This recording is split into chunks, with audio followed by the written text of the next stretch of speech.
begin.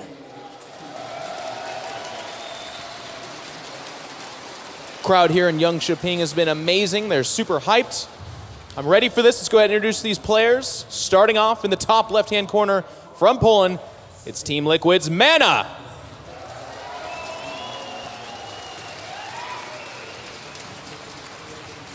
And then a player who has been in the top 8 multiple times, over and over and over again. He spawns to the top right-hand side of Frost as the blue Zerg player playing for Team Evil Geniuses. It's Jaedong! Starting off on Frost, this is a truly 4-player map. The spawning locations of each other is unknown. So as we can see here, we know that it's top left, top right, which does change the dynamic of this map. The tower separates the two of them.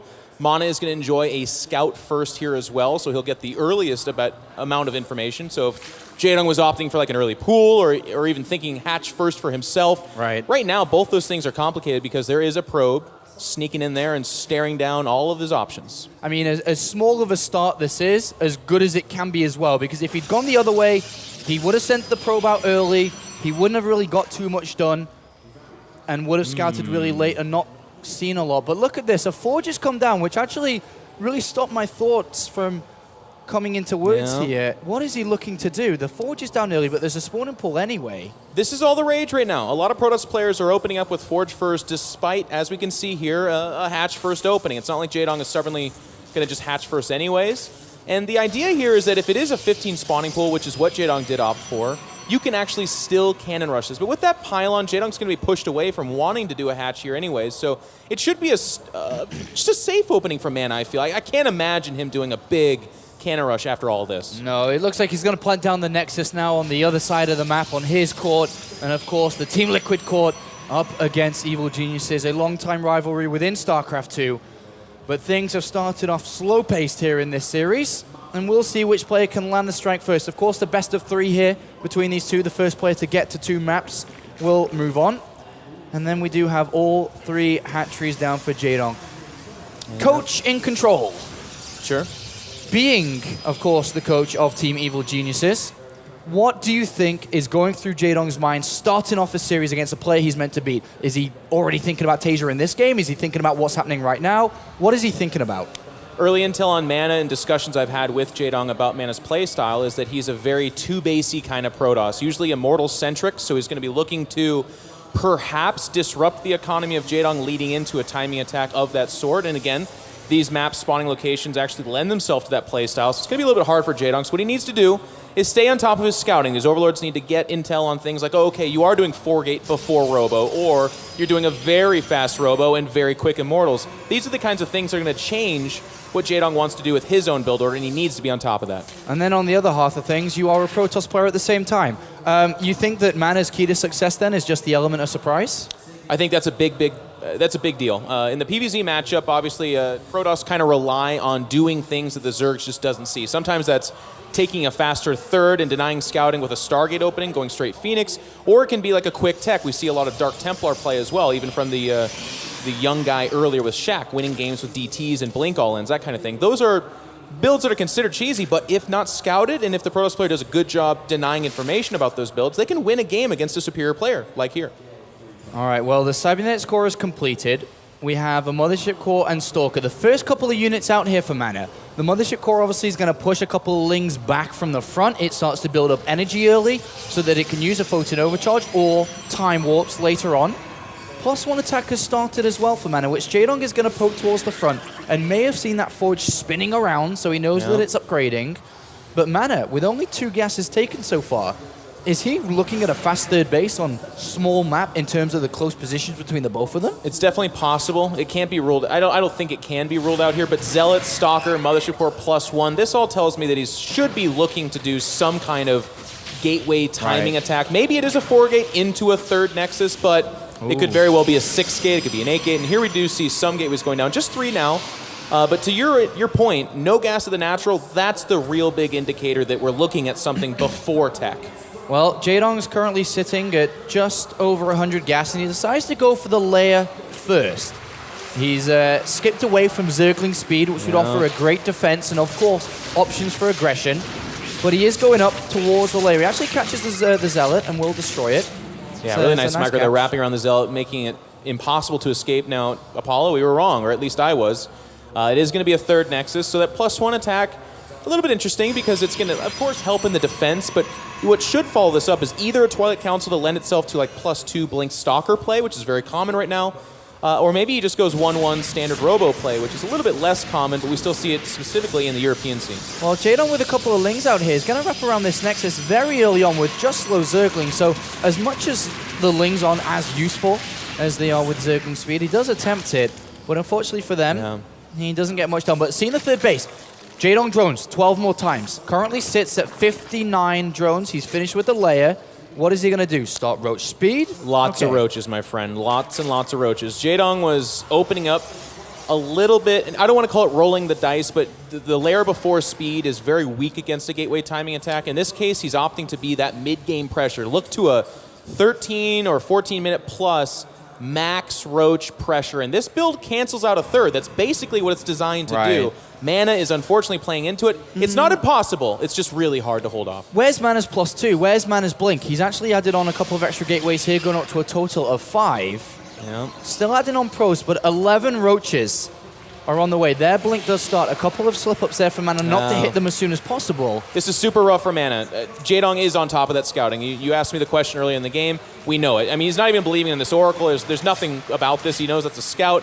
And with that Overseer seeing the Twilight Council at that time and a fourth hatch at the third, he says to himself, yo, you've got no Immortals. You're not going to have huge amounts of things like Force Fields. You're going to have a Photon Overcharge, but I'm coming for you, bro.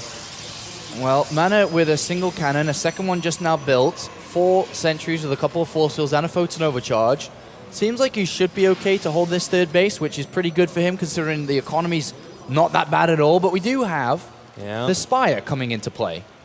You know, I criticized this yesterday. I'm not a huge fan of it. He sees Blink play off of 3 bases. What he should be able to predict, this is going to be like 10, 11 gateways, pure Blink Stalkers. And in close spawns like this, I think he's playing with fire. I think one bad fight, a Blink, and all of a sudden he's at his third with the superior unit. Mutas are capitalizing on their speed and mobility. But Jaedong, he's got a lot to do before that. He's going to try to do some serious damage with these roaches. All right, well, +2 is right there. And he's got to be careful. There are Force Fields not that far away either, which could trap them. And does definitely not want to lose these. More and more overlords making by Jaedong. He's actually only built these roaches. And if you look at the capable supply that he has, he's at 114, but he's actually opened himself up to 200. 16 additional roaches here. It's a lot of roaches, and MaNa spots the Spire and would probably assume that he's playing against Mutalist here. So he throws down the Stargate, but in reality, there's 23 more roaches. And that's exactly right. So Jaedong was saving up his larva. His Spire gets scouted. If it doesn't get scouted, I'm pretty sure Mutas come out here, but with it being scouted, Stargate does not help you out against max roaches here. So this attack's going to come a little bit later than I thought, but it still is coming, Apollo. And +1 attack for the air, the Stargate coming in, and not too much focus on ground units right now. And as we can see, Jaedong is really overwhelming this map. The creep spread is really good. He attacks at the front door here. The pylon goes down, but +2 attack does complete, which is nice for MaNa. But by gosh, there's a lot of roaches here. There's a lot of roaches. Stalkers on the high ground are going to be hard to contend with. There's no high ground spotting here, but Jaedong's hoping the army comes out into the open. He wants to collapse on. The rocks will be destroyed here to open up more space for a concave from those roaches.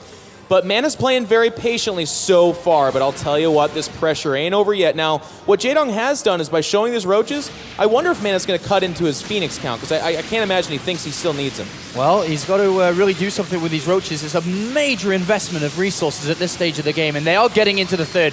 Probes are starting to die. We see 4 go down already. Some, I was going to say okay Force Fields, but the roaches actually slip away, so not that good at all here, and he's wasting a lot of energy. But does push this back one more time, but the onslaught continues. 5 more roaches, 14 more Lings.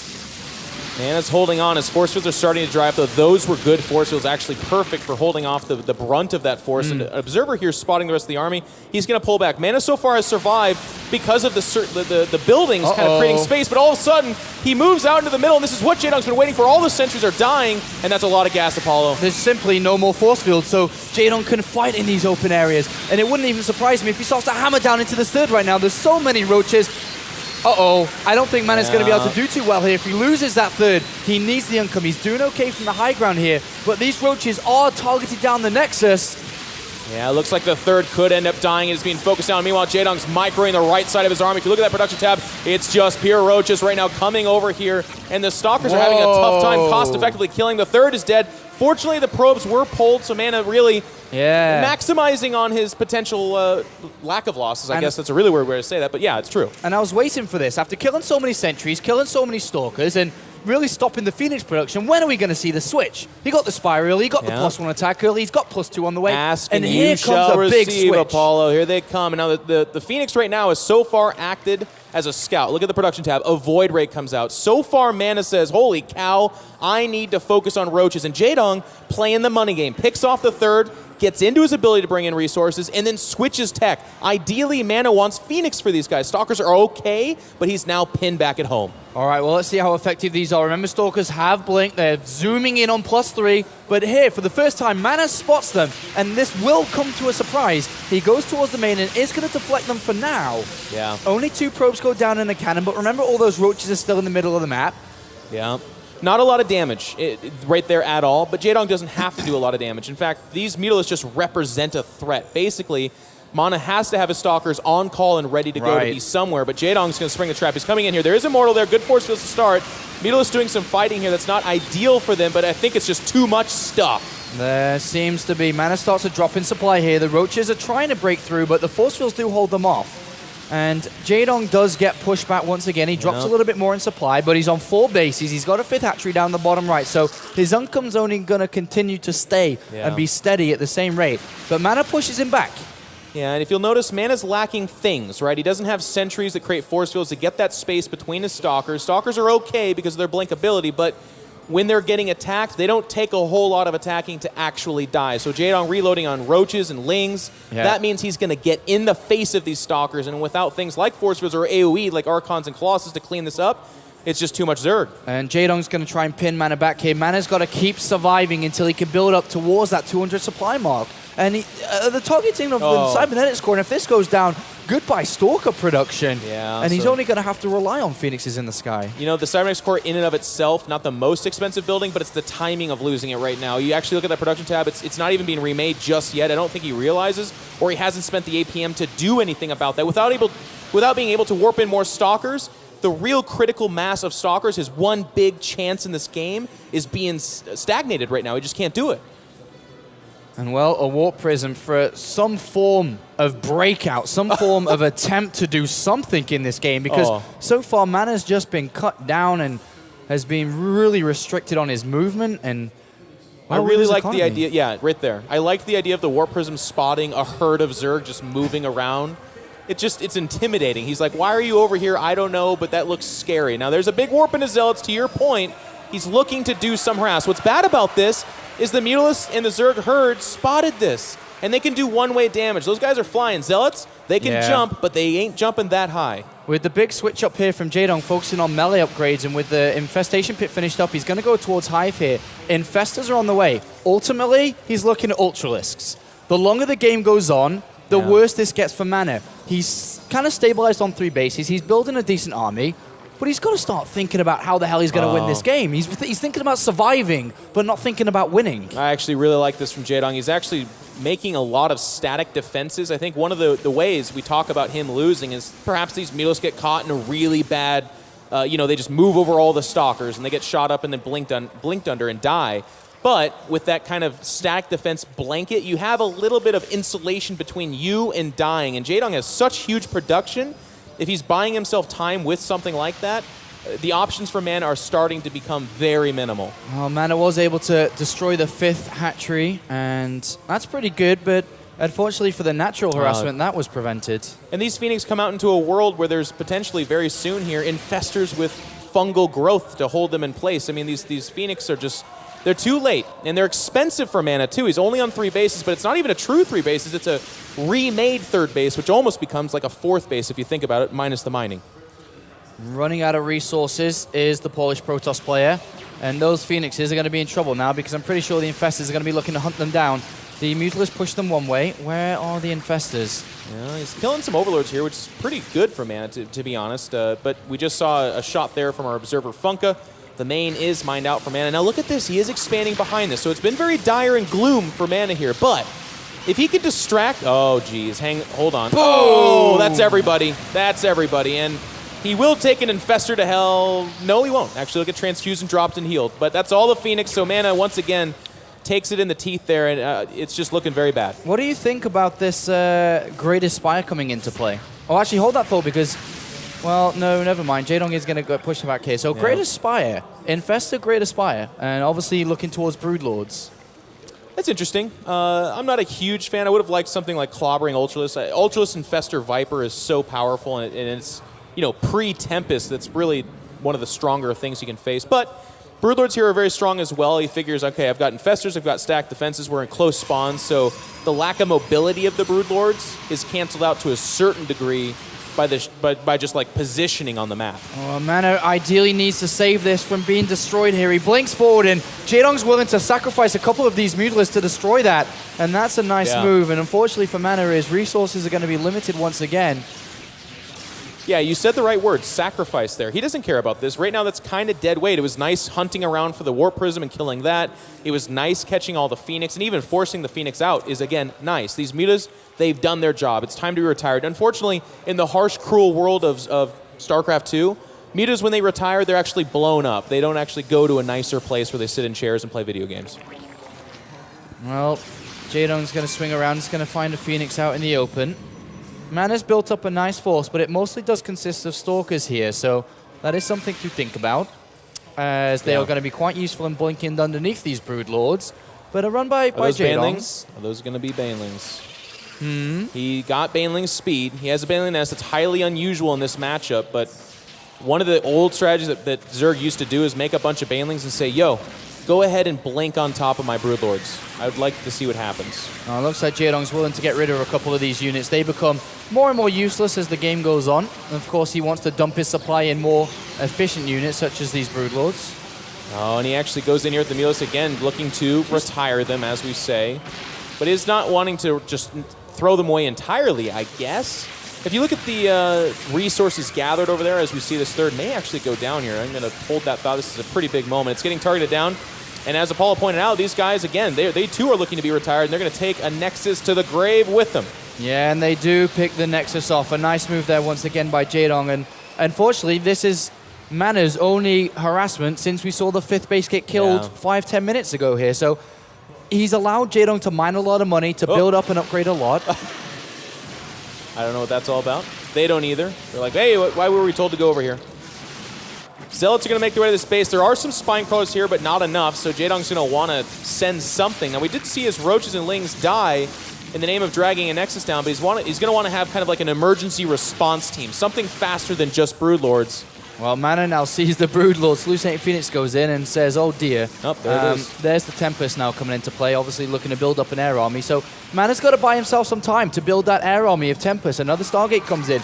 He is swinging down here. Remember, the immobility of Broodlords is going to be exploited a little bit here, but at the same time, Infestors will lock these units down, so he's got to be careful not to get hit by Fungals. MaNa's done a good job. That base dies as long as he doesn't get absolutely obliterated in this fight, and we're going to see that right now. Fungals raining down on the Protoss army. Broodlords are here. They blink forward. There's no support units for these Infestors or the Broodlords. They're kind of supporting each other, as it were. Fungals go down. Now some Lings and Mutalisks go forward. This is an expensive fight for both players. I think Jaedong can afford it better, and it looks like he will win this fight in the end, but I believe all the Broodlords are dead, if not maybe... Yeah, I think all of them. One, okay, two. But, I mean, gosh, that's part of the reason why I'm not a big fan of that army composition. He was so far ahead, but look at it. They're close in supply. MaNa's up to 4 bases. Jaedong... I don't know. I'm really questioning his late game here. But remember, he is waiting to build a lot of units right now, and I don't think he's even knowing what to build himself. He's got a lot of money. He's got a lot of lava. What are you going to build? I mean, as soon as he chooses, he actually goes skyrocketing up in supply. He needs to go now. What is he waiting for? He's got less than 1,000 minerals, or just now it goes over 1,000, but he doesn't have the most gargantuan bank. Well, I guess he's waiting maybe to find out what MaNa actually has left over back at home to make the perfect response. It ain't much. That's the unfortunate thing. MaNa's Remaking Void Rays here, he's got a single Tempest. That army is very piddly. That's just not going to do it, you know? But if Jaedong waits, and the critical mass of Tempest come out, a couple of Colossus, the Protoss can get a ball of death that is so cost-effective. Well, MaNa, having had his 3rd and 4th delayed for a long time, hasn't really mined many resources from them, so he still has a lot left over to use, and he's actually climbing up in supply now. Jaedong continues with his Broodlords. Jaedong is down. He doesn't very have a high drone count here. He's being harassed continuously. And I think MaNa is starting to look all right now. He's buying more time. And as this Air Armada grows, anchored by Archons, a few sentries, and some Stalkers, his chances are going up. This has been a hole in Jaedong's play for a while. He's a very aggressive player, very strong early to mid-game, but we've seen lackluster Swarm Host play, and now we're seeing Broodlord play that, to be honest, is fairly uninspired. Now, I don't want to be too dire on him yet. It's amazing how far ahead he was and how kind of close it is now, to be honest. Yeah, good to see MaNa doing okay, though. Living up to the last non-Korean, the only non left. And he's surviving so far. More Tempest coming into play. Colossus added on. Storm being researched as well. And he is on 4 bases. He will be looking to take a 4th soon. And you'd imagine that he'd be looking towards just a little bit south of here to be able to continue mining. Yeah. But Jaedong's not really climbing up in supply that fast at this point. And with Tempest, Archons, Void Rays, Storm, and Stalkers, he's looking to just have a better composition than what we see from Jaedong. Yeah, I mean, still with the Infestors, so there's a good chance there. But without a critical mass of Corruptors, I mean, we have, what is that? That's 10 so far. More being added to it, I suppose, up to 13 now. That's not the scariest number of Corruptors. Void Rays can manage that. That is possible. So Jaedong's looking to create that perfect army, and he still has 23 supply to kind of craft that army. But as you and I have been saying, as time goes on here, Jaedong is giving the Protoss more hope than I feel necessary. Now, nice harass here behind the rocks. We saw him try that earlier. Void Rays disrupted that, but with the Corruptor support, it takes the whole army to chase that away. Well, it looks like MaNa's going to look to try to clear up that base down the bottom, but he's moving forward at the moment. He does have a recall if he wants to get out if something goes wrong here, but he's going to take the high ground, clear the spines. He's going to get to a new mining base of Jaedong if he wants to continue down there. Yeah. Right now he's just killing spine crawlers, which is nice for future harass perhaps, but as you said, he could recall out of here. Jaedong wants to make a fight of it, though. A couple of feedbacks and Storm do go down. Some of the army is stuck here. Mothership Core is not yet going over there to bail them out, so it looks like you're on your own, buds. And we're going to have a little bit of an awkward fight here. Some Mutalisks, they are avoiding that AoE so desperately, and meanwhile the Broodlords are raining down terror on the ground units. And Jaedong, who increases Mutalisk count here. Did the Mothership Core die? No, it's still sitting there. He just doesn't want to do it yet. Well, it looks like MaNa's losing a couple. He does get out there. A couple of Tempests left alone. They could get chased, but a distraction down in the bottom right-hand side. MaNa, who escaped with those Zealots from the left, which Jaedong definitely saw with creep that is on his opponent's potential 5th, is losing his static defense. And we're going to have the major fight over here at the same time. Stalkers blink underneath the Broodlords. There's not a lot of Broodlords here. The Corruptors going forward. That's the real danger. A lot of MaNa's money's tied up in that Armada, and they're getting safely away from the Infestors. So Jaedong, the Infestors move forward into the Colossus range. Lobbying Infested Terrans are looking to crack this base. If Jaedong wins this fight, that might be all it takes. Yeah, and he's getting really close up and personal against these Tempests, against these Colossus. And MaNa, who's been struggling on 4 bases for the majority of this game, hasn't had enough time, enough money, more importantly, to build a good army. GG is called, and Jaedong does close it up eventually to take map number 1 here. Eventually is, you know, that's the beginning of the criticism that I want to say. It's kind of weird because on the one hand, Jaedong scouted really well. He handled the early game and mid game very well, but then he did this thing that we've seen a lot from him in the past that really is not good. He gets a massive advantage and then is like, all right, time to build a bunch of spine crawlers. I'm going to very slowly tech the hive. I'm going to very slowly cultivate my final army, and all the while, these guys that are in the round of 8 that are very good players like MaNa are making the right choices to give themselves a chance to win. Jaedong, I feel like, still needs to work on closing out the damn game. Slam the door shut. Don't give him any hope. And just looking down onto the stage there, some of you in the crowd will see inside the other booth is actually TLO, who's gone inside to see MaNa. Oh God, Germany's invading again? Exactly, man. Not right again. Inside there. And he's gone to give some words of advice. MaNa actually brought out, from what I can see, a piece of paper too, which did have some words on it. I don't know if that was given by TLO or if MaNa got it out of his pocket, but friendly team advice coming in. And of course, TLO being a Zerg player can identify potential weaknesses, as you were saying, from Jaedong. could assist in Team Liquid advancing here over Team Evil Geniuses. Yeah, I mean, Dario's a very smart guy, a very accomplished player, but a cerebral person. You need not do anything more than follow him on Twitter and see just his thoughts. He's very cool that way. And I like seeing the team camaraderie, hopping in there and saying, yo, here's what I think about that matchup. I'd be very interested to hear what they have to say, but hopefully it's not with the winner's interview because I'm completely biased in favor of Jaedong. Back to you, Apollo. Well, we are about to load into this next map. We're seconds away. As you can see, the stage down there looking awesome as always at DreamHack. And I'm not too sure which one this is going to go. We are going to go to Altazim Stronghold. So a big map between these two players. And the countdown has begun. I hope you guys are excited for it out in the crowd. So far, so good. Tasia moving through. We've seen Jaedong pick up map number 1, but we're about to determine who will go up against Tasia in the first semi-final of the day. You know, we were being critical of Jaedong. Speaking to this next game, Altazim's a great map for Protoss versus Zerg. It's not necessarily Protoss favored, but it's a comfortable one. And if I'm MaNa, again, everyone's discounting him. On that stage, Jaedong sat there and said, oh, I'm thinking of Tasia. I'm not even thinking of you. Game number 1, it was looking really bad. It looked really bad. MaNa was in a lot of trouble. But all of a sudden, he was in shape to perhaps bring that game back. All of a sudden, he is harassing the few mining bases. All of a sudden, he's getting Tempest, he's getting Void Rays, he's getting Storm. These are the tools of a Protoss dominating win. So it definitely was possible. So with that, guys, let's go ahead and introduce these players. Make sure to put your hands together for them. In the top, or excuse me, bottom left-hand side from Team Liquid is Liquid MaNa.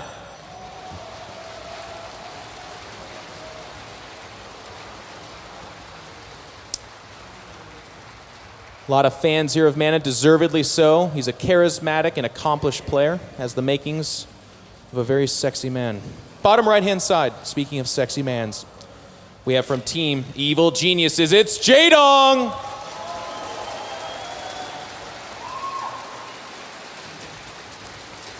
And this time around, Jaedong has luck being a lady tonight as he is scouting in the correct direction on a true 4-player map again.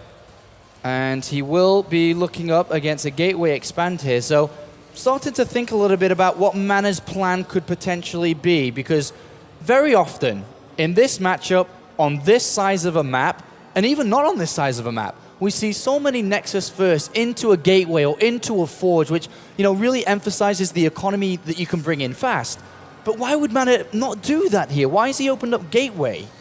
You know, that's a really good question. I have to imagine it might be in part because everything you said is true, and because of that, sometimes Jaedong does stuff like a 6 pool or a 9 pool. Yeah. And with a game to give, if you're profiling Jaedong and you're MaNa sitting in that booth, that is a very real reality that you're facing. Now, as we can see here, Jaedong's opting for the opposite end of the spectrum of cheese, as it were, 3 hatch before pool. Does MaNa do what we saw yesterday from, I believe it was MC, who says, oh, wow, I went Gateway Expand, but a Forge is only 150 minerals. I can still cannon rush this fool.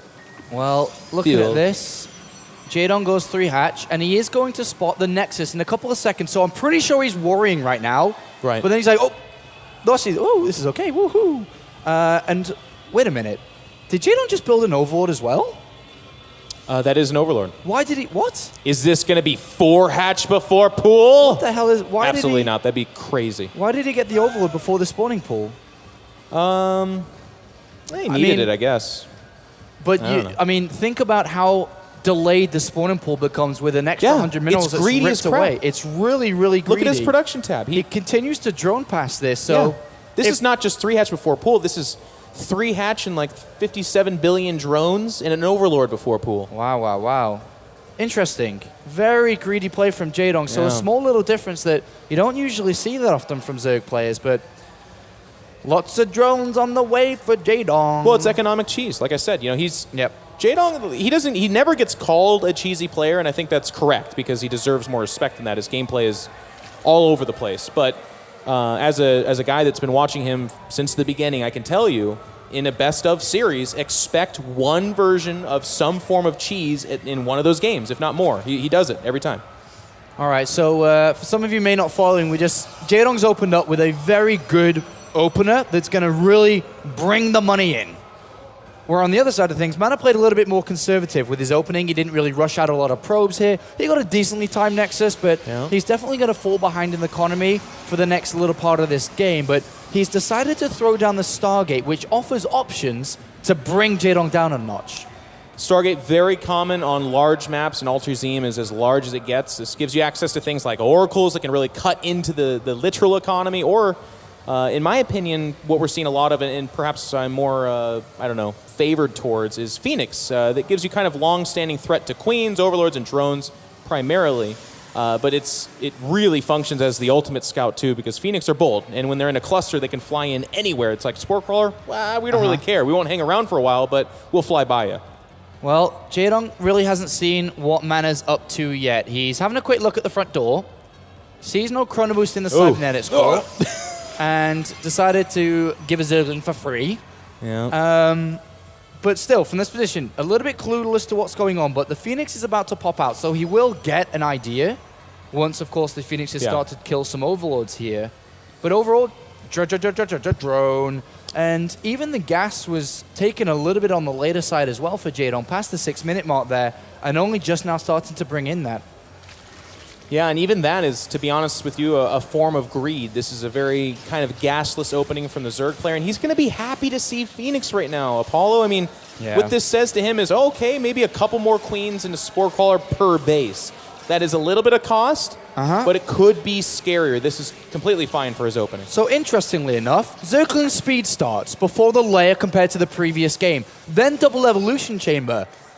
With getting Zergling speed much faster here, he's looking at link production, obviously. Yeah. With double evolution chamber, he's looking at upgrades, obviously. So put 2 and 2 together here, we're going to have a Ling heavy style. It's going to be a Ling heavy. It should be a Ling heavy style, and I have to imagine that with Ling speed at this time, he's also looking to perhaps collapse in on a third base attempt.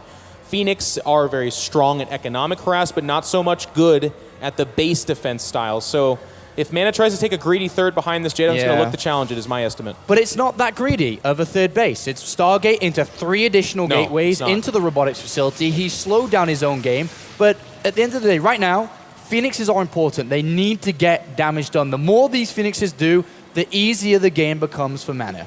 Yeah, and you pointed out something very true here, too. I think MaNa's playing this smart. He has not necessarily scouted out the full breadth of what Jaedong's doing. Speed, double evo, that kind of thing. Things that would alert you to not wanting to take a fast third, but yet he's playing safely anyways, and that's going to lend him very well. All right. Overlords have been cleaned up. Warp Prism on its way.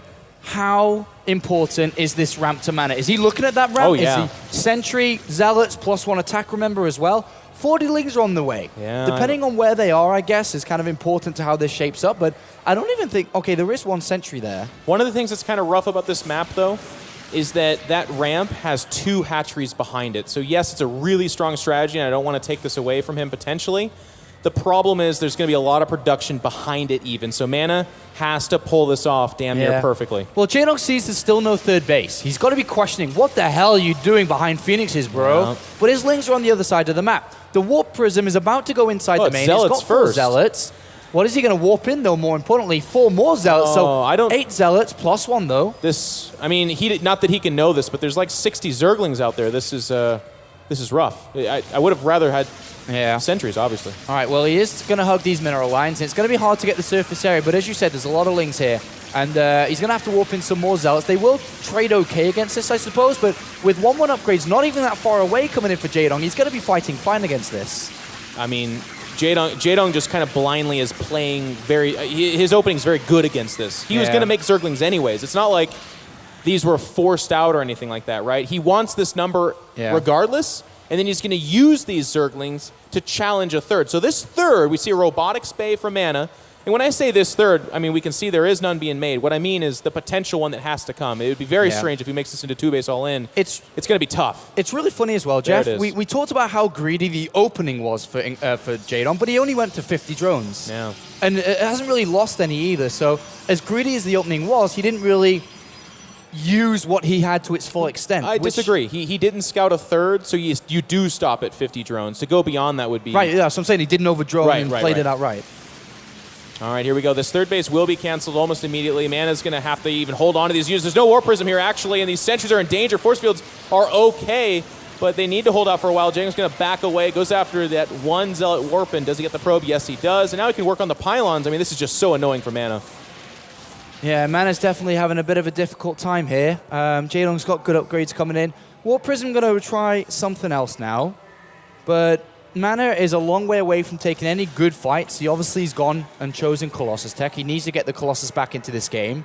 And even losing sentries here. Yeah, this great force fields from MaNa. So he's actually saving these for right now. He's going to clean up that number of Zerglings. This was actually a really good fight for MaNa. I mean, he is using a lot of the force fields, and he's just one bad exchange away from being way behind. But that was pretty good. There's more lings. Here they come. How many force fields does he have available? And he's going to try to run up the ramp. Double force fields does trap a lot there. Again, great micro for MaNa. He's doing a really good job with what he's got. Yeah, that was a pretty good set of force fields there. And these Zealots do have one upgrades themselves.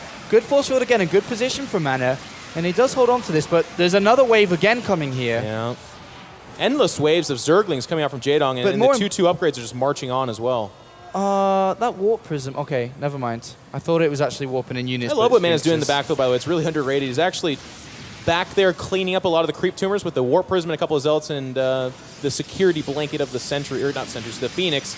The Colossus adds a lot here, though, with these bad angles. Jaedong's going to try to take a fight, but those are zealots guarded by a Colossus, and this is a really bad fight for Jaedong, so he's going to have to back away, taking a lot of losses. And all of a sudden, if MaNa can continue to take fights like that and harass like this in the background, he could come back into this. That hatchery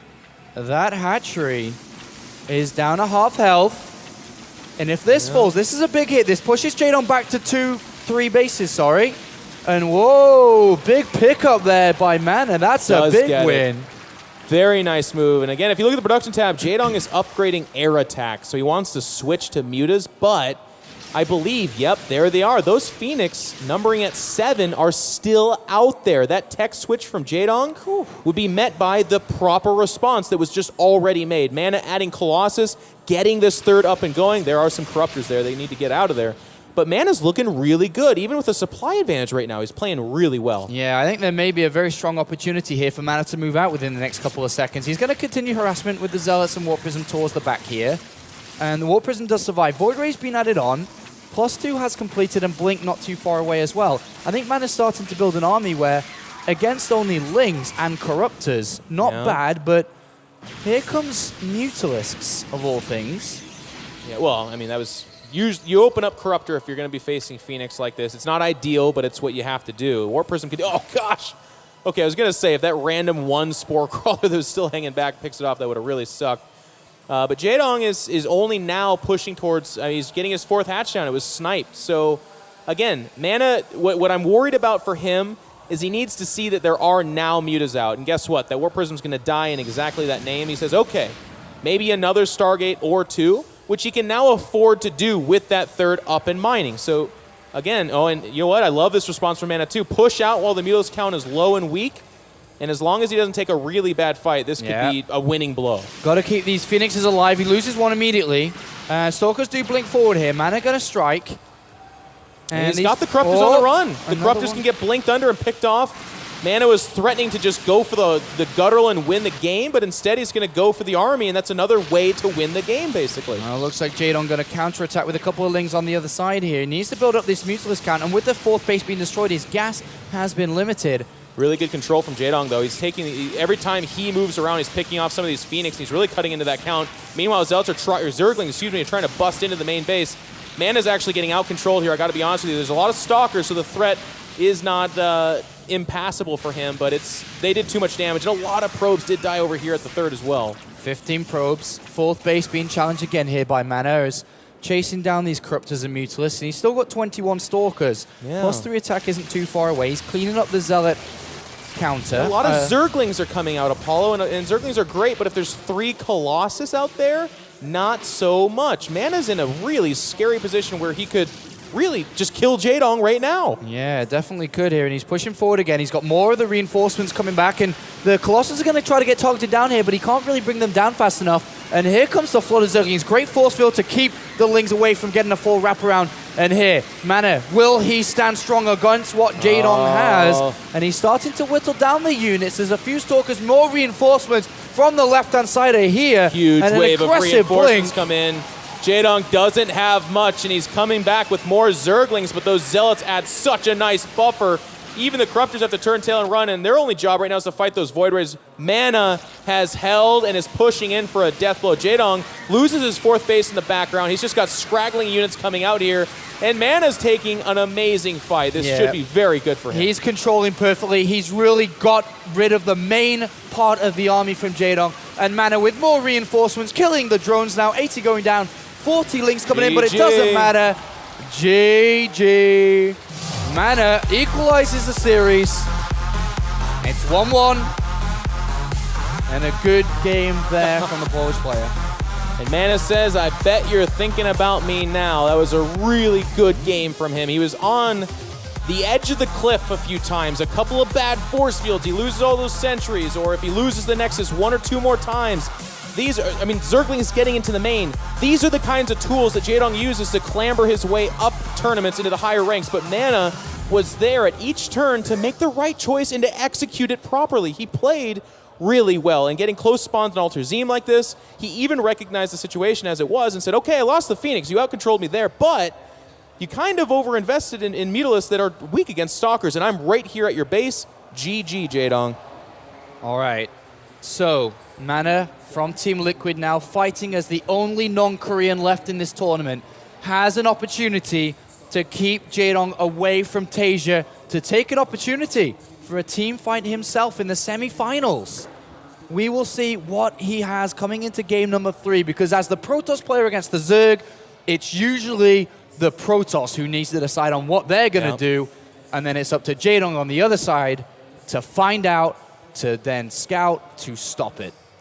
DreamHack is just, it's a brutal format. It's a marathon leading up to this, but then it's best of 3 until the grand final. Jaedong, in a longer series, his chances of winning go up. In a short series like this, MaNa, playing as well as he has, needs to put together one more game like that, and he gets a huge upset, knocks out Jaedong, and is, again, continuing that story of one of the first, if not the first, DreamHack champion here in StarCraft 2, moving on past a legend to face, unfortunately, his teammate. But that's good for Team Liquid, because that's one Team Liquid guy guaranteed in the finals. And remember that we had, coming into the top 8, 6 Protoss players, 1 Zerg, 1 Terran. The Terran advanced to the semis, and now it's time to see if the single Zerg can do the same as well.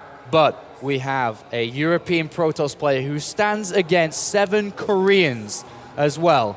It's not an easy task ahead of him. We are loading into the next map. It is one final game to decide which player will move on and which player, unfortunately, is eliminated. But remember as well, for MaNa, a win here, we're going to see him at DreamHack Winter, the grand finals at the end of the year. Yeah, Jaedong already qualified for that. Actually, if he does win this, I think it bumps down to the 5th place guy will actually get that spot, because you don't get 2 spots if you qualify twice, so that's a good point as well.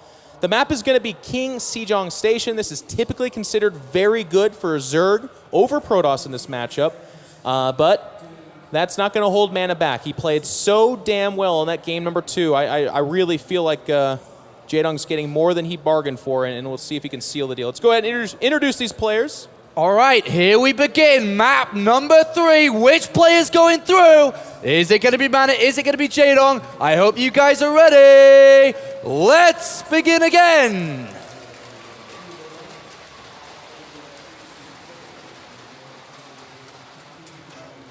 You are so hyped, Apollo. I like it. I like it a lot. Please. All right. In the top left-hand side, the red Protoss. Hailing from Poland, it's Team Liquid's MaNa.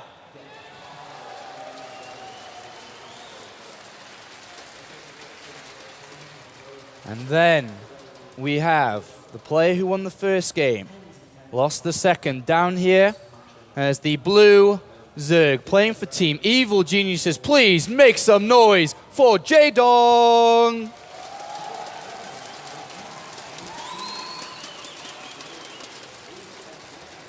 And you got to kind of hold your breath as a Jaedong fan, because he's capable of absolutely anything. It's one apiece. The guy that wins this game wins the series. Well, he's capable of anything. I've seen a 6 pull out of him in the most tight situations. I've seen him play completely macro safe. And as we see here, a drone scout and pool first. So this is actually the safest of safe openings from Jaedong, and he's going to be very happy to scout a forge. With him seeing this coming, I can't imagine a cannon rush working against him. It's possible, but it's going to be really hard. Yeah, it looks like MaNa had plans to cannon rush, a potential 3 hatchery that could have come out from Jaedong here, but it is a safer opening, as you said, a drone scout to spot this, and also the spawning pull first. Drone trying to be cheeky, hiding in the corner, but it gets spotted by MaNa. MaNa very impeccable with his control. Very fun to watch in that way. Trying to see here, did the drone come back home, or is it actually, it's at the natural? No, it did come home. Okay, so we're going to see Jaedong kind of misplace his hatchery. It looks like he might want to do that, and there it is. MaNa actually checked to see if a hatchery had gone down, but just missed that information. But for the cheap price of 25 minerals with that cancellation, he has Jaedong doing not necessarily what he would like to be doing, which is nice. It's a good way to start the game. I wonder what MaNa has planned here. He started to create his wall. We can notice and take from game number 2 that Jaedong played overall really safe. He cut his drone count low. He was scouting a lot. He was building quite a few units. So it's going to be difficult to really do something that's going to be able to surprise Jaedong. He had Spore Crawlers in every mineral line, so Dark Templar out the question for MaNa to just gamble on. Stargate's difficult to play because that's not super aggressive.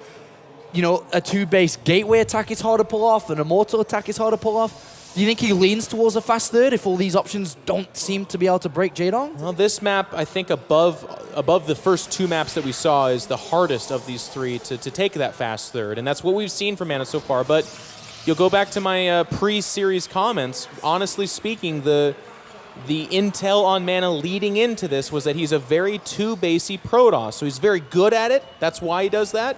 But that's something he has not shown yet. It's been all 3-base so far. So does he bust into his, his real build now that the map's kind of tickling him in that direction, or does he maintain this idea that 3-base play is the way to take on Jaedong? Well, MaNa, who's also feeling a little bit nervous himself, has decided to send out a scout to see if all 3 hatcheries are there, and he actually gets in the main base. This probe has done a lot of work for the Polish player because he actually sees no gases down. Yeah. With no gases down, it means that Jaedong has 0 capabilities of being aggressive, which means now MaNa can relax a little bit. He can be like, all right, cool, he's not coming to kill me anytime soon. Let's think about what my plan is. Am I going to be aggressive? Am I going to take a fast third? And in the next couple of moments, we are going to see that decision made from MaNa. Yeah, you're spot on with all of your analysis there. It's really nice for him to know that. So that means the Protoss kind of once again takes the initiative. Does he want to go for a fast third, or does he go for tech? We've seen Stargate even out of Ultrazeme. And I say fast third, but to be honest with you, now realizing it, the third was quite late, actually, in game number 2. He had to delay that and went for a pseudo-timing attack, Zealot Phoenix, something we saw from MC yesterday. All right. But nonetheless, it was all about that 3rd base. Holding it and defending it and getting that critical tech of Phoenix and Colossus was what won him that last game, bolstering with Stalkers. But Jaedong, so far, has been playing very passively as well. We do see the Stargate here at the same time as the gases, I believe, for the Zerg. Actually, is there still no gas? Yeah, no, okay, there is the gas. Took him about 6:15 here. Not too bad there for Jaedong. Does lose an Overlord and also loses scouting. So he doesn't really know what's going on. He's been prevented. He has one more option, which is the Overlord from this left-hand side, which decides to go right instead of north and isn't going to get anything. Remember that Stalker's still around here. So if Jaedong gets no information at all, this is bad. He pokes in, sees no gas on the natural, so and he sees amazing. No 3rd base as well. So there's no 3rd base and there's no gases? Is this a gateway attack? But there is a 3rd gas at the natural. That's what's so ingenious about what MaNa did here. He took the gas that's actually now completely unseen, and he knows that because he killed the Overlord that otherwise would have watched that. And Jaedong's got a Roach Warren down. He's not sure what's going on here. And then Zergling speeds come in. He thought there could be a gateway attack coming, but the 3rd Nexus is planted. And I think Jaedong didn't really see the Nexus. Okay, he did see the Nexus. So now is the time to drone. So he is droning up more and more and more. But he definitely was getting a little bit nervous then. Yeah, it's a tense moment at the beginning of the game. Protoss, again, we talk about taking the initiative. It's kind of in the ball's in their court as well. That's where they kind of make those choices. But this Oracle's going to sneak around. The good news for Jaedong is he's got the tools necessary to handle it for the most part. He's done a good job spreading his creep, so a 2nd queen will be needed to push off the Oracle if it does go after the individual queen. But it can kill an individual queen, and it can kill drones. It can even just ignore the queen altogether. Well, this Oracle's going to come in. I really want to talk about Jaedong's setup, but let's find out how much this Oracle's going to do. First of all, it goes right into the drone line. 2 drones down, 3, and 4. And this is good for MaNa, really slowing Jaedong down. This is brilliant, actually. Tons of damage. Tons of damage. 9 drones and escape. Brilliant move there from MaNa. But what I wanted to look at is that Jaedong pushed his drone count really high. Imagine if he didn't lose 8, he'd be at 68 drones, but he's on 1 evolution chamber. It's melee, that's very aggressive for his Zerglings. Roach speed already in, and Roach is building. He's looking towards that third. He's looking at that third that MaNa's taken early. He's mixing in some drones with this, but for the most part, I think you're right, Apollo. There's a lot of Roaches coming across the map, more behind it. He still is making some drones, though, and a Spire, so I feel like this is more of the same from Altuzim, where he's just going to kind of perhaps represent a bigger threat than what he actually has and look to scare MaNa into an overreaction. Well, the Oracle does see the Roaches coming over. It's not a high amount as he has had to replenish. See the Spire? It's actually in a weird spot. It's just next to the third. He's hoping that this is a spot that he doesn't go to, but he's actually kind of right around there. All right, well, creep spread continues to be spread. Roach speed's finished up now. 4th base has been spotted here. And MaNa, +2. Blink, decent probe count, 61. Decent unit count overall. Jaedong is going ham on drones right now. He's making them like they're going out of style. Like this is something that he has to do now because later you just can't do it. And he's getting away with it for right now. The Oracle did do nice damage, but if there's no follow-up of any kind, I mean, the follow-up of a kind, I guess, not to be too critical, is his choice that he's going to opt for a third that is uncontested. And as a Protoss player, that's really nice. On 3 bases, you can make Phoenix, you can make Colossus, you can make Templar, you can make whatever you want. You can't reload your army too many times. It's not that great, but it's the start to anything. So that's why MaNa's in a very nice place as well. A single Void Ray on that 4th does not want to allow this to do too much damage. And at the same time, Jaedong moving over a little bit with a couple of Lings. Had a few killed off. All right, what's Jaedong's reaction going to be? Because that's actually a large enough force that it cannot be ignored. It has to be Mulisks. No, his Roach is okay. Yeah, he thinks he doesn't have enough time, I guess, to get out the critical mass of Mulisk. But is there any pylon support? Is there a Warp Prism? No, nothing. So it's just a recall back potential. This is there is a probe building a pylon here, so that's nice for MaNa. If he didn't have that, I'd feel really worried for him in hoping to do anything. As it is, I don't know that he gets this 4th, but nice force fields there, though. That's the start to it. Jaedong's going to have a tough time holding, I think. Oh, this is a big move for MaNa if he's able to pick this hatchery up, which it looks like he is. He will want to recall because there's a flood of Zerg coming in. The hatchery took a long time to go down, but he does recall out. But as much as that was a nice move, look at the supply count. He's down in army supply. Yeah. There's a lot of Roaches that were just built. If he holds the counter, if he holds his counterattack, that's a brilliant move. 11 Mulists on the production tab. More Stalkers, more Immortals. MaNa's opting for that very kind of middle-of-the-ground army. Stalkers, Immortals are generically good against basically everything. They're not fantastic at killing anything for the most part, but they're pretty okay against everything. This Phoenix comes in. Oh, is he going to see the Spire? It's still not been seen. It's not the Spire. He needs to spot the Mulists themselves, and he does see the Mulists themselves. So he now knows we need to see additional Stargates, and we need to see him fast. There's a lot of Mulists coming. Yeah, he's building cannons already, actually. Very interesting. They were built before he scouted them, so I don't know if that's a bit of anticipation coming in for MaNa. But the Ling Roach on this right-hand side, threatening again. There are a lot of force fields to cut this up to segment a lot of these units out. This angle is very awkward, as you can see there from MaNa. He's got a chasm between him and the buildings as well. But Jaedong doesn't want to lose his force. He knows he lost the last game because he lost his Mulist support, basically. Stalkers are going to harry and push off these Mulists. They get a cannon, but big freaking deal. Oh, meanwhile, nice force fields holding off the brunt of this force, and MaNa's actually looking to chew this to pieces, segmenting those Roaches and Lings down, but he doesn't get the whole army, but a nice win here for MaNa. Yeah, nice win for MaNa, but the Mulists are coming into play, and it looks like they target down the Mothership Core immediately, and a lot of force fields have been used, and once they go down, these Roaches can flood in. But a good defense again from MaNa. He's getting more Phoenixes out, or at least attempting to. He's got +1 attack on the way. The fleet beacon's down, but we have quite aggressive melee Zergling, air upgrades Mulists coming in. Yeah, MaNa's being really, really cautious about how he reacts to Jaedong's tech switches, and I think that's very intelligent. He only has the 1 Stargate, I believe, and he's going up to Fleet Beacon in case Jaedong really commits to this. But as it stands right now, he doesn't want to overinvest and then all of a sudden Roach Hydra, or even just what we're seeing here, a ton of Roaches and Lings. All right, MaNa's playing absolutely amazing in this series. Really well done so far. And Jaedong's time with Mulisk is running out. He really needs to get some damage done because this Phoenix count's starting to rise, range on the way. And maybe it's not the Mulisk that needs to do the damage, it's the units on the right-hand side. But this watchtower is occupied by 2 Zealots, so they see this. And they will get denied here. Now, what's getting interesting is Jaedong has the 4th base. He is mining off of it. I do agree with you that the time for Mutas is interestingly kind of shrinking here for their maximum potential. But Jaedong gets to a 5th base. This is the kind of economy a Zerg needs to really start to just completely outpace the Protoss. And it becomes a very hard game for the Protoss on just 3 bases because that main base is drying up. That natural start to thin out. And if MaNa's then looking to go ahead and replace those bases with something else, it gets hard. Lucky. That's a big deal for Winner, Jaedong. winner, chicken dinner. That's a nice pick off there by JD. Lucky find. And this is the kind of Jaedong that goes on to win big series. I mean, he's spotting around, he's scouting around, he's being very active. He clears the towers. He's denying information to MaNa. And that means MaNa does have to do things like what we're seeing here, a second Stargate. He doesn't know if it's more meterless or not. He doesn't know if it's Hive or what have you. And he's even remaking a Mothership Core just now. That's either really late or we missed him killing another Mothership Core. I did not see. I think that's the late one, yeah. Okay. Well, trade-off, Cannon, Stalker for nothing, so that's good. All the just wings the on one. the right-hand side there. And they are spotted again by a Zealot, so they don't go around. But Mulus Corruptor in the sky. Infestation pick coming in. What do you think he's looking at here? Are we going to Broodlords again? Big move right here. There's no... Okay, nice warp in from MaNa. And Jaedong's got to be careful, too. Oh, this is a bigger move, but it can work 2 ways if he doesn't continue the force fields. This is really strange. I mean, he's getting good gas kills here, and he can replace this. He does have a lot of money, and he's doing it now.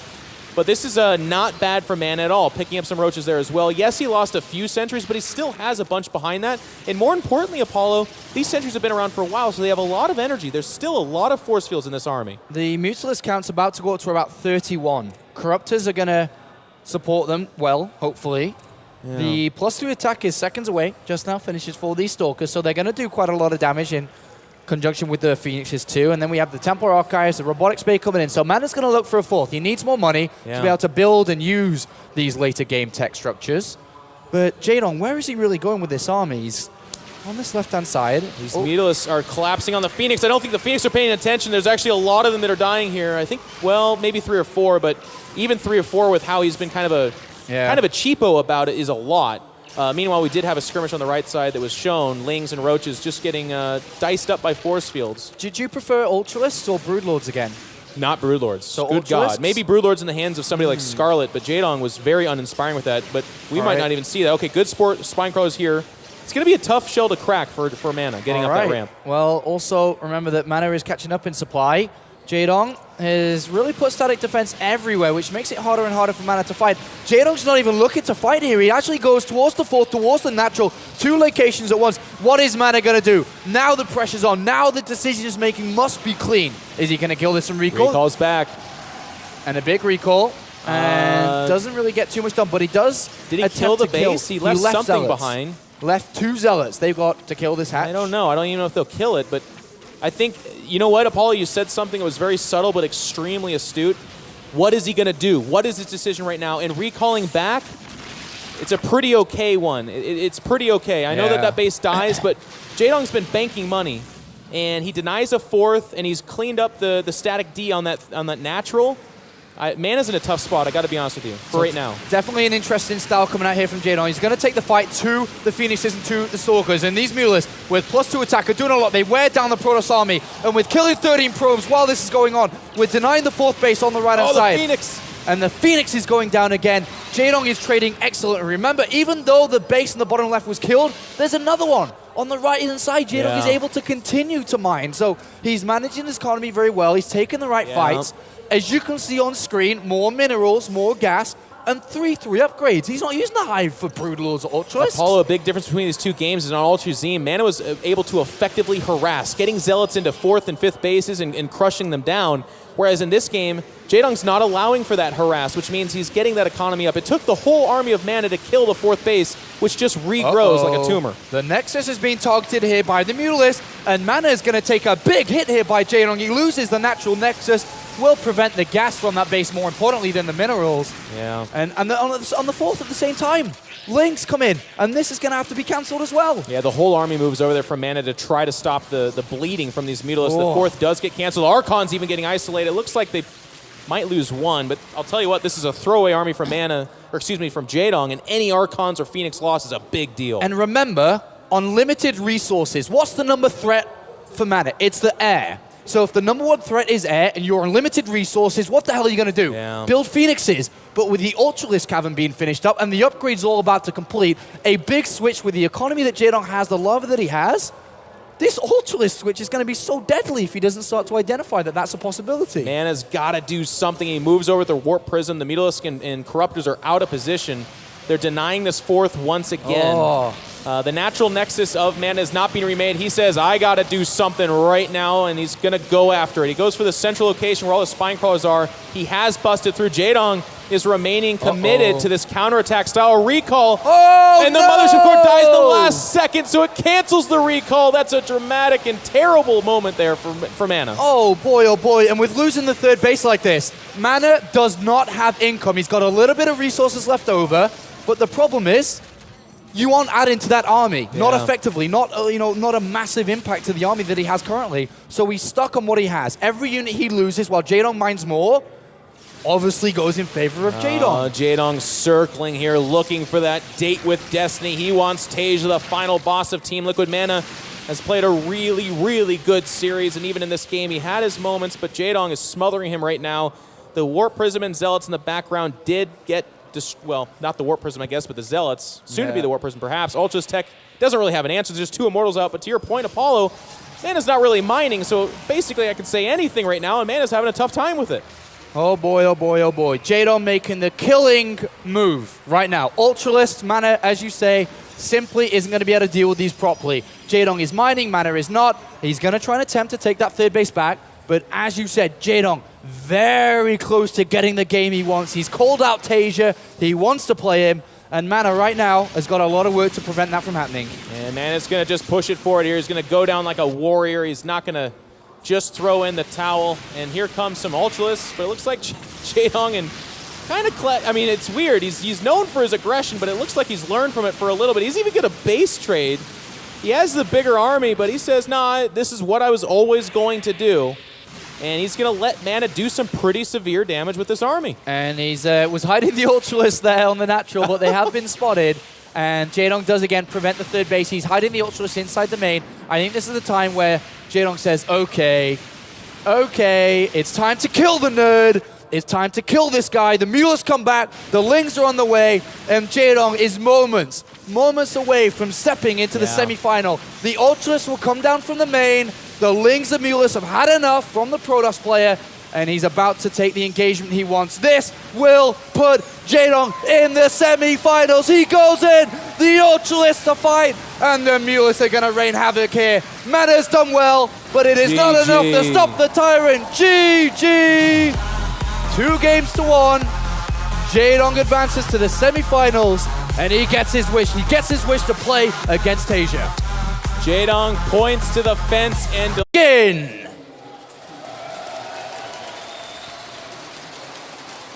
Crowd here in Jönköping has been amazing. They're super hyped. I'm ready for this. Let's go ahead and introduce these players. Starting off in the top left-hand corner from Poland, it's Team Liquid's MaNa.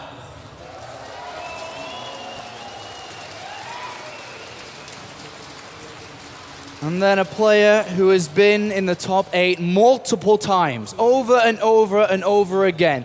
He spawns to the top right-hand side of Frost as the blue Zerg player playing for Team Evil Geniuses. It's Jaedong! Starting off on Frost, this is a truly 4-player map. The spawning locations of each other is unknown. So as we can see here, we know that it's top left, top right, which does change the dynamic of this map. The tower separates the 2 of them. MaNa is going to enjoy a scout first here as well, so he'll get the earliest amount of information. So if Jaedong was opting for like an early pool or even thinking hatch first for himself, right now both those things are complicated because there is a probe sneaking in there and staring down all of his options. I mean, as small of a start this is, as good as it can be as well, because if he'd gone the other way, he would have sent the probe out early. He wouldn't have really got too much done and would have scouted really late and not seen a lot. But look at this, a Forge has come down, which actually really stopped my thoughts from coming into words here. What is he looking to do? The Forge is down early, but there's a spawning pool anyway. This is all the rage right now. A lot of Protoss players are opening up with Forge first, despite, as we can see here, a hatch first opening. It's not like Jaedong is stubbornly going to just hatch first anyways. And the idea here is that if it is a 15 spawning pool, which is what Jaedong did opt for, you can actually still cannon rush this. But with that pylon, Jaedong's going to be pushed to mobility. But Jaedong, he's got a lot to do before that. He's going to try to do some serious damage with these roaches. All right, well, +2 is right there. And he's got to be careful. There are force fields not that far away either, which could trap them. And does definitely not want to lose these. More and more overlords making by Jaedong. He's actually only built these roaches. Yeah. And if you look at the capable supply that he has, he's at 114, but he's actually opened himself up to 200. 16 additional roaches here. Yeah.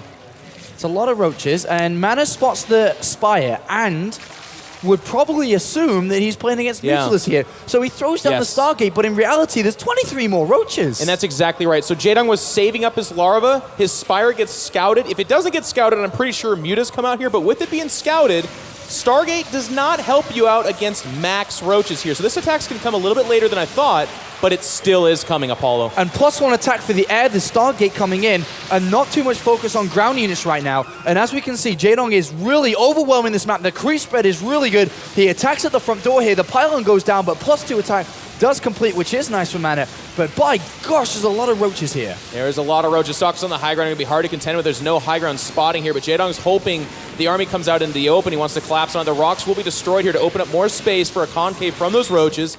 But MaNa's playing very patiently so far, but I'll tell you what, this pressure ain't over yet. Now, what Jaedong has done is by showing these roaches, I wonder if MaNa's going to cut into his Phoenix count, because I can't imagine he thinks he still needs him.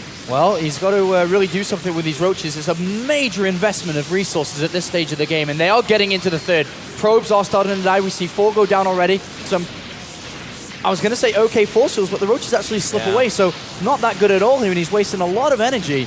But does push this back one more time, but the onslaught continues. 5 more roaches, 14 more lings. Sort of considered cheesy, but if not scouted, and if the Protoss player does a good job denying information about those builds, they can win a game against a superior player, like here. All right, well, the Cybernet core is completed. We have a Mothership Core and Stalker. The first couple of units out here for MaNa. The Mothership Core obviously is going to push a couple of lings back from the front. It starts to build up energy early so that it can use a photon overcharge or time warps later on. +1 attack has started as well for MaNa, which Jaedong is going to poke towards the front and may have seen that forge spinning around, so he knows that it's upgrading. But MaNa, with only 2 gases taken so far, is he looking at a fast third base on small map in terms of the close positions between the both of them? It's definitely possible. It can't be ruled. I don't think it can be ruled out here. But Zealot, Stalker, Mothership Core +1. This all tells me that he should be looking to do some kind of gateway timing attack. Maybe it is a 4-gate into a 3rd Nexus, but it could very well be a 6-gate. It could be an 8-gate. And here we do see some gateways going down. Just 3 now. But to your point, no gas of the natural. That's the real big indicator that we're looking at something before tech.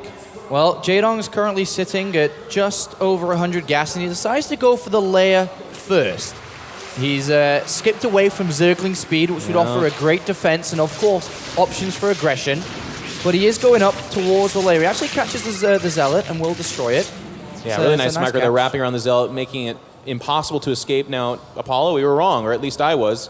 It is going to be a 3rd Nexus, so that +1 attack, a little bit interesting because it's going to, of course, help in the defense, but what should follow this up is either a Twilight Council to lend itself to like +2 Blink Stalker play, which is very common right now, or maybe he just goes 1-1 standard Robo play, which is a little bit less common, but we still see it specifically in the European scene. Well, Jaedong with a couple of lings out here is going to wrap around this Nexus very early on with just slow Zergling, so as much as the lings aren't as useful as they are with Zergling speed, he does attempt it, but unfortunately for them, he doesn't get much done. But seeing the 3rd base, Jaedong drones 12 more times. Currently sits at 59 drones. He's finished with the layer.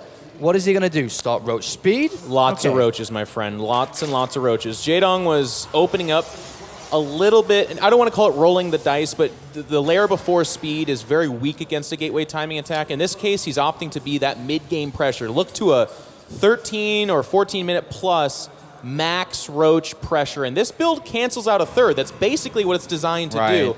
MaNa is unfortunately playing into it. It's not impossible. It's just really hard to hold off. Where's MaNa's +2? Where's MaNa's blink? He's actually added on a couple of extra gateways here, going up to a total of 5. Yeah. Still adding on pros, but 11 roaches are on the way. Their blink does start. A couple of slip-ups there for MaNa not to hit them as soon as possible. This is super rough for MaNa.